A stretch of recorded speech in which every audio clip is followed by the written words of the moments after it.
نبی کریم صلی اللہ علیہ وسلم کے لیے صادق اور الامین کا خطاب نہ صرف مکہ مکرمہ بلکہ تمام ملک عرب میں آپ صلی اللہ علیہ وسلم کی نیکی، خوش اتواری، دیانت، امانت اور راست بازی کی اس قدر شہرت ہو گئی تھی کہ لوگ آپ صلی اللہ علیہ وسلم کو نام لے کر نہیں بلکہ الصادق یا الامین کہہ کر پکارتے تھے۔ تمام ملک عرب میں ایک آپ صلی اللہ علیہ وسلم ہی کی ذات تھی جو الصادق یا الامین کی مشعر عالیہ سمجھی جاتی تھی، اور انہی ناموں سے لوگ آپ صلی اللہ علیہ وسلم کو پہچانتے اور یاد کرتے تھے۔ مسز اینی بیسنٹ ہندوستان میں تھیوسفیکل سوسائٹی کی پیشوا اور بڑی مشہور انگریز عورت تھی۔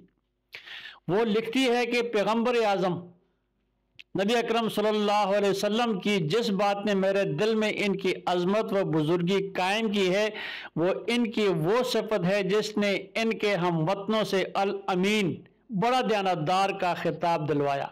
کوئی صفت اس سے بڑھ کر نہیں ہو سکتی، اور کوئی بات اس سے زیادہ مسلم اور غیر مسلم دونوں کے لیے قابل اتباع نہیں۔ ایک ذات جو مجسم صدق ہو، اس کے اشرف ہونے میں کیا شک ہو سکتا ہے؟ ایسا ہی شخص اس قابل ہے کہ پیغام حق کا حامل ہو۔ تجدید حلف الفضول۔ کسی پرانے زمانے میں ملک عرب کے بعض شخصوں نے مل کر آپس میں یہ عہد کیا تھا کہ ہم ہمیشہ مظلوم کی طرفداری اور ظالم کا مقابلہ کریں گے۔ اس جماعت میں جس قدر اشخاص شامل تھے اتفاقاً ان سب کے ناموں میں فضل کا لفظ آتا تھا، اس لیے ان کے اس عہد کو حلف الفضول کے نام سے تعبیر کرنے لگے۔ یہ جماعت اب ملک عرب میں باقی نہ رہی تھی، مگر اس کا تذکرہ لوگوں کی زبان پر آ جاتا تھا۔ حرب فجار کے بعد نبی اکرم صلی اللہ علیہ وسلم کے چاچا زبیر بن عبد المطلب رضی اللہ عنہ کے دل میں یہ تحریک پیدا ہوئی کہ اس تحریک کو پھر اثر نو تازہ کیا جائے۔